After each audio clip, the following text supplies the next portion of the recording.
Bonjour et bienvenue dans cette nouvelle vidéo d'histoire destinée aux secondes. Nous allons aujourd'hui continuer sur la Renaissance, cette période à la croisée des chemins entre le Moyen Âge et la modernité, et nous allons aborder le sujet de l'art. Nous allons organiser notre leçon en deux parties. Nous verrons tout d'abord l'influence des modèles antiques, puis la place de l'artiste dans la société. Les artistes de la Renaissance ont souvent puisé leur inspiration dans les thèmes mythologiques de l'Antiquité. Ils cherchaient à raviver les symboles et les récits qui avaient fasciné leurs ancêtres. Par exemple, ce tableau emblématique de la Renaissance, Le Printemps de Sandro Botticelli, dont vous avez une représentation ici, dépeint une scène mythologique où l'on retrouve Vénus, Mercure et les trois grâces, qui sont des figures de la mythologie romaine.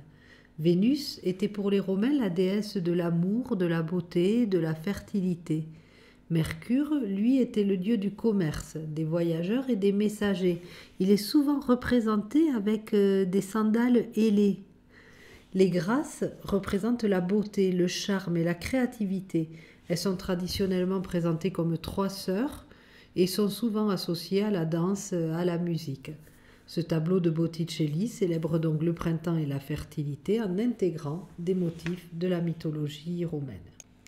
L'enlèvement des Sabines est une œuvre magistrale de Giambologna. De son vrai nom, Jean de Boulogne. Il était un sculpteur d'origine flamande, mais qui a passé la majeure de sa vie et qui a réalisé son œuvre en Italie, particulièrement à Florence. Cette sculpture illustre une scène emblématique de la mythologie romaine, qui s'ancre dans la fondation de Rome. Alors Romulus, qui est représenté ici d'après la mythologie romaine, c'était le fondateur de Rome.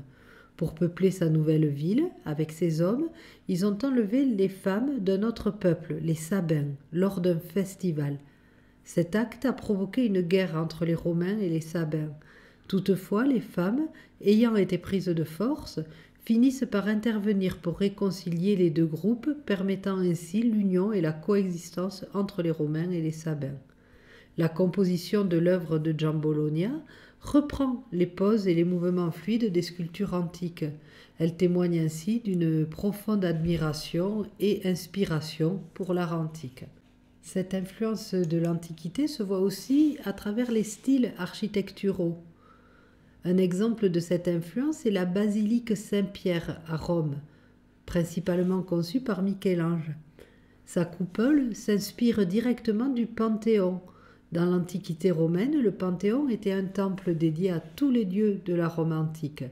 Construit sous le règne de l'empereur Hadrien, il est célèbre pour son immense coupole, qui reste à ce jour l'une des plus grandes et des mieux conservées du monde antique.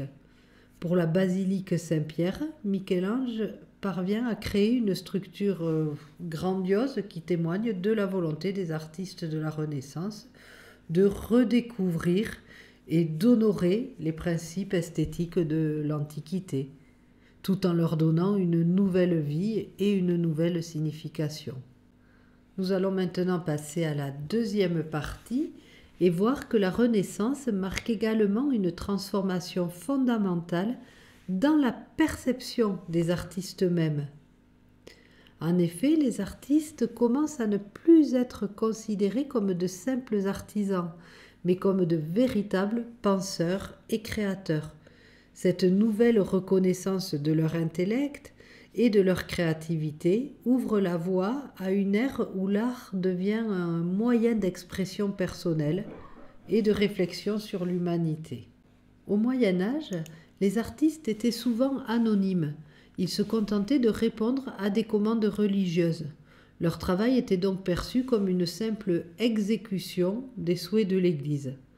Cependant, avec l'avènement de la Renaissance, cette dynamique se transforme radicalement. Désormais, des figures comme Léonard de Vinci, dont j'avais placé une représentation sur la diapositive précédente, et Michel-Ange, représenté ici, deviennent des célébrités. Leurs noms deviennent indissociables de leurs chefs-d'œuvre. Cette nouvelle reconnaissance de l'individualité et de la créativité des artistes marque une étape décisive dans l'histoire de l'art, affirmant que l'art est avant tout le reflet d'une vision personnelle et d'un génie créatif. Les artistes de la Renaissance développent deux nouvelles techniques. Parmi ces innovations, il y a tout d'abord la perspective, qui permet de créer une illusion de profondeur et de réalisme.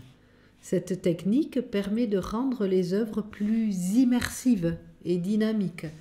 Pendant le Moyen Âge, les artistes privilégiaient les représentations symboliques. La taille des figures était souvent déterminée par leur importance religieuse plutôt que par un souci de réalisme. Tandis que pendant la Renaissance, l'utilisation de lignes de fuite notamment a permis de créer des compositions plus tridimensionnelles. Parallèlement, la peinture à l'huile devient un support privilégié. Elle offre plus de flexibilité en matière de couleurs. Grâce à son temps de séchage plus long, les artistes peuvent travailler plus minutieusement, superposer les couches de couleurs et réaliser des dégradés, ce qui enrichit considérablement la texture et la luminosité de leurs œuvres. Une autre évolution artistique de la Renaissance est le rôle des mécènes, qui soutiennent financièrement les artistes. Un mécène est une personne ou une organisation qui apporte un soutien financier à un artiste, lui permettant ainsi de se concentrer pleinement sur son art et le libérant des contraintes économiques habituelles. Parmi les mécènes les plus célèbres de cette époque, il y a la famille Médicis. C'était une famille de banquiers très influents à Florence pendant la Renaissance. La Banque des Médicis avait été fondée au début du XVe siècle et elle est devenue l'une des plus puissantes d'Europe avec des succursales dans plusieurs grandes villes comme Londres, Paris ou Genève. Grâce à leur immense richesse, les Médicis ont pu se concentrer sur le mécénat. Ils ont offert leur soutien à des artistes comme Léonard de Vinci, Michel-Ange ou Botticelli, leur permettant de réaliser des œuvres extraordinaires qui marquent encore notre culture aujourd'hui. Un autre mécène important de la Renaissance fut le pape Jules II, qui a compris l'importance de l'art pour renforcer le prestige de l'Église. Il a commandé à Michel-Ange la réalisation de la célèbre fresque sur le plafond de la chapelle Sixtine, une œuvre monumentale qui représente des scènes bibliques dont la création d'Adam, le premier homme pour les chrétiens. Aussi, Jules II a également fait appel à Raphaël pour décorer les chambres de la Bibliothèque Vaticane. Grâce au soutien du pape, ces artistes ont pu réaliser des créations qui continuent d'inspirer et d'émerveiller aujourd'hui encore. Comme mécène, il y a aussi le roi de France François Ier, qui était passionné par les arts et la science et qui a joué un rôle important dans la diffusion de la Renaissance en France. En 1516, il a invité Léonard de Vinci à quitter l'Italie pour s'installer en France. En signe de reconnaissance pour le génie de cet artiste, François Ier lui a offert une somptueuse résidence au château d'Amboise, où Léonard pourra vivre et travailler en toute liberté. En France, Léonard de Vinci continue de développer ses projets, dont le célèbre tableau de la Joconde qu'il avait commencé à peindre en Italie, mais qui finira de peindre à Amboise.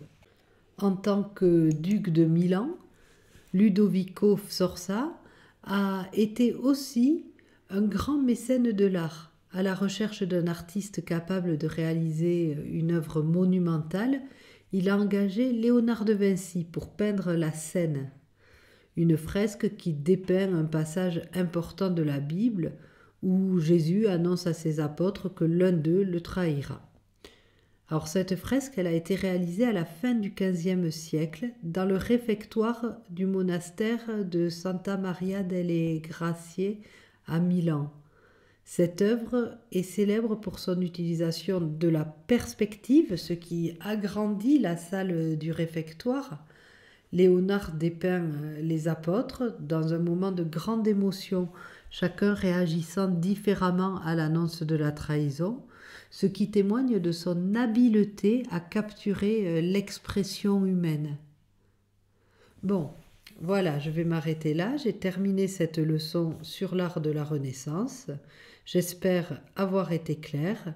Je vous souhaite de bonnes révisions et je vous dis à bientôt.